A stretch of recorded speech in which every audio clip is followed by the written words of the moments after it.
Have you ever felt? Are you listening? Damn.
Bunch of really great questions to answer today, so I'm just going to kind of dive right into these questions.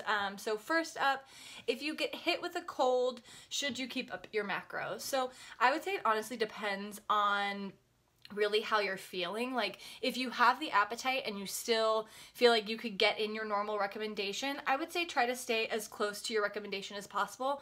But if you're laid out and your appetite is kind of wacko anyway, just focus more on getting fluids and getting rest and don't really worry about your macros.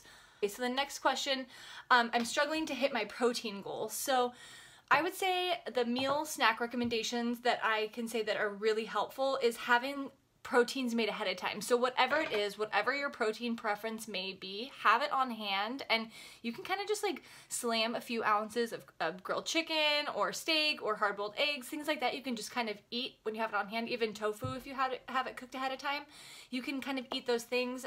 If you're on the go, I'd say that lunch meat is a really nice thing to have like in a small cooler bag. Shelled edamame is also a really great high protein snack. And also find a protein powder that you like, whatever it may be, whatever type of protein that you prefer. I would say finding a protein that you really enjoy will really help you hit that protein intake. Oh, so how do you avoid getting the winter blues? So honestly, I can't say that I have to stress about that too much because I live live in Southern California, so maybe I'm spoiled. We have had a lot of rain lately and it's been pretty gloomy, but I would say if you can, doing your workouts, as annoying as a recommendation as that sounds to me, it'll warm you up and I feel like make you feel better. And there's honestly times where I give myself a spray tan, and like I did today, I get a spray tan and that really like makes me feel better, but maybe that's vain, but it helps me feel better. So eating healthy on a budget. So there was an amazing commentary on this. So we posted these groups in my KJK Fit Sisters online group, and some of the recommendations that the other women gave was really, really great. So if you can, shop the sales and buy things ahead of time that when they're on sale. So say if they have chicken breast on sale, buy a large amount of it then, and you can always put it in bags and freeze it. So I think that a little bit of research, a little bit of legwork as far as researching sales and doing a little bit of work ahead of time, you can find really good deals on protein. And same thing with vegetables, fruit, things like that. I just kind of opt and buy things that are already on sale. I'm not too picky with my fruits and vegetables, so maybe that makes it a little bit easier for me. But and I avoid getting things pre-cut, pre-packaged. I'll just buy things as they are and do that prep myself because you can save money that way. So I got a question about losing the lower tummy, Pooch. So honestly, I'm in my pajamas, but I'm gonna show you guys. I feel like it's totally normal to have, like, when you eat food, you're gonna have skin and you're gonna have a tummy there. So I think a lot of what we see in photos and pictures and whatever is like perfect stomachs, and like it's not real. So I would say that, like, as you lean out and as you lose body fat, you will start to see more definition in your stomach, but I wouldn't stress too much about picking your body apart. So when to know if you're overdoing it. So I would say that sometimes when you take things to the next level, you are going to be really sore.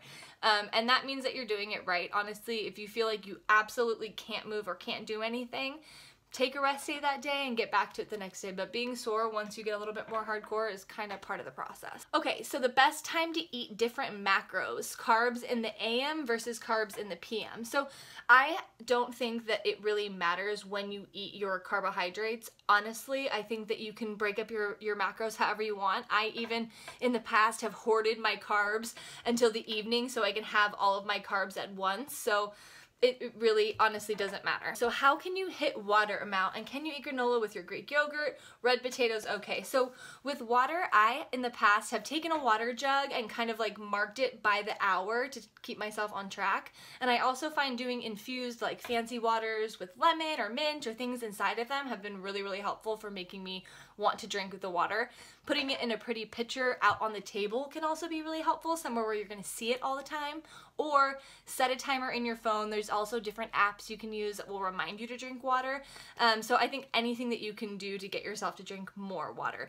Potatoes, totally okay. Same thing with the granola. As you start to calculate your macros and enter things into MyFitnessPal, you will kind of see how things break down, or whatever calorie tracking app you prefer to use. I like MyFitnessPal, but when you do that, you can kind of see how your carbs work out. For me, there's no off-limit foods. There's no bad foods, there's just bad habits. You know, you have to just find a balance with foods, and I think that a really great way to do that is by using an app like that where you can kind of see how things break down. The only thing I disagree with MyFitnessPal is if you don't have someone else calculating your macros for you, the recommendation that the app gives you on its own is way too low. So that's the only thing I dislike about that app. So my clients, I have them adjust their goals according to the macro recommendations that I provide them, which tends to be much higher than what they are recommending. But if you cut your calories too low, you won't lose the fat. Well, maybe at first you're going to lose a lot of weight, but you're going to see stall. You're going to see stall and fat loss because your metabolism is going to adapt, and it's better to be able to eat more calories and see continued fat loss and see your ability to maintain that fat loss if you are eating enough. Tricks to staying motivated to work out. So I have a few tricks that I like to kind of like bust those workout blues. One, I think making a point to invite a friend to work out, or you know, hitting up somebody to take a workout class with you, or meet you for your workout, meet you for a walk or a hike. Having a friend to do it is so motivating. It's going to hold you accountable. You're going to be way more likely to do it if you have a friend you're meeting. So I think that that's a really fun trick.